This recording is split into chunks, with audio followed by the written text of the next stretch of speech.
what's up crafty hookers? This is Tegan from Fits and Lola. Today I'm going to be showing you how to make my Virgo wrap. The Virgo wrap is available as a free pattern on my website. The Virgo wrap measures approximately 120 centimeters in length and 25 centimeters in width, and is made completely out of the V-stitch, which is perfect for a beginner's project. This was designed to use one ball of Bendigo Woollen Mills 8-ply yarn. If you don't have access to that, you can just use any DK weight 8-ply yarn in acrylic wool or cotton. All you need is 200 grams or 400 meters and a 4mm crochet hook. Let's begin. To start, we're going to make a slip stitch.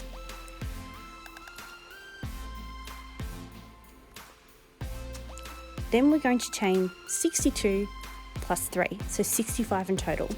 62 is the chain and the 3 is for your starting DC of that row.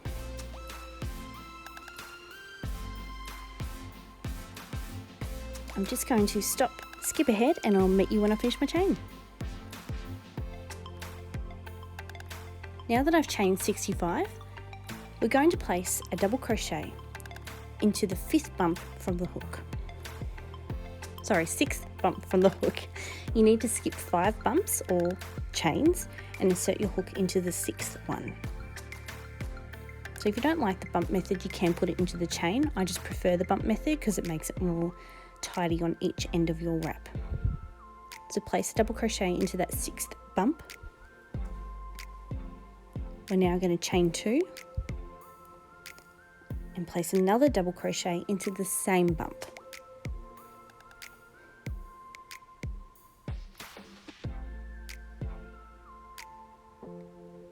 And that is your first V-stitch.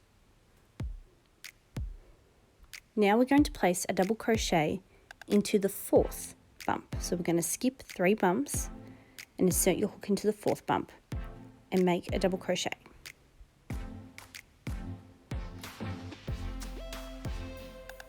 Chain 2 and double crochet into the same bump.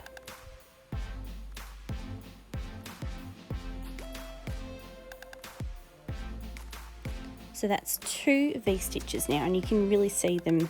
It's quite clear what they are. Now we'll do that one more time. So we're going to double crochet, skip 3 bumps and place your double crochet into the 4th bump.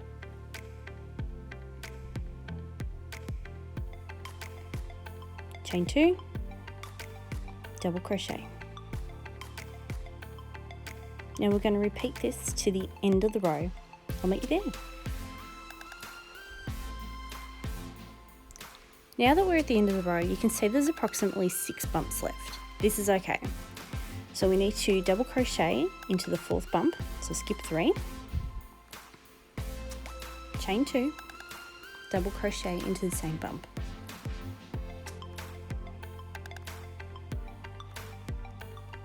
Now to finish this row, we're going to skip 1 bump and place a double crochet into the last bump.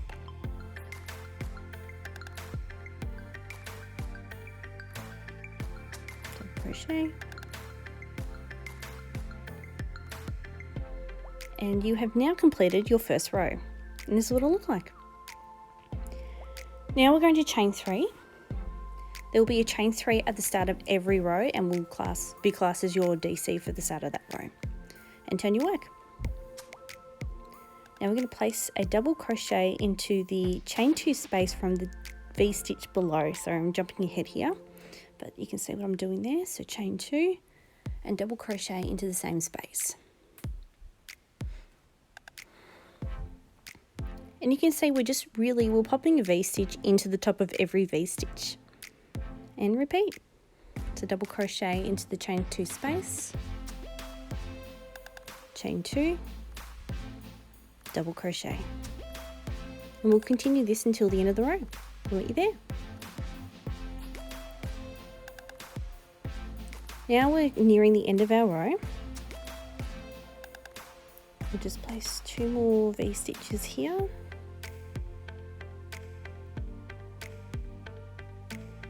Double crochet. Oop. Chain 2. Double crochet.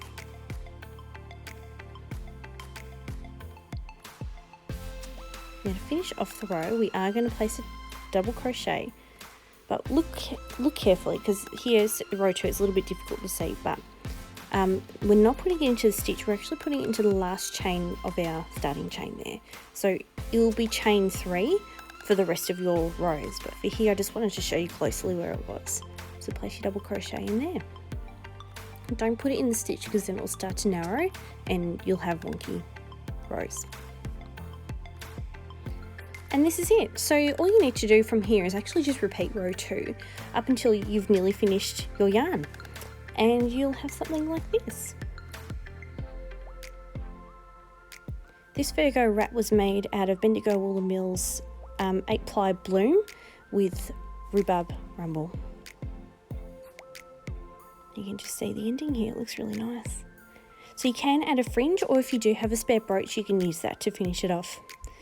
So thank you for joining me today. I hope that you enjoy making your Virgo wrap, and make sure you like my video and subscribe.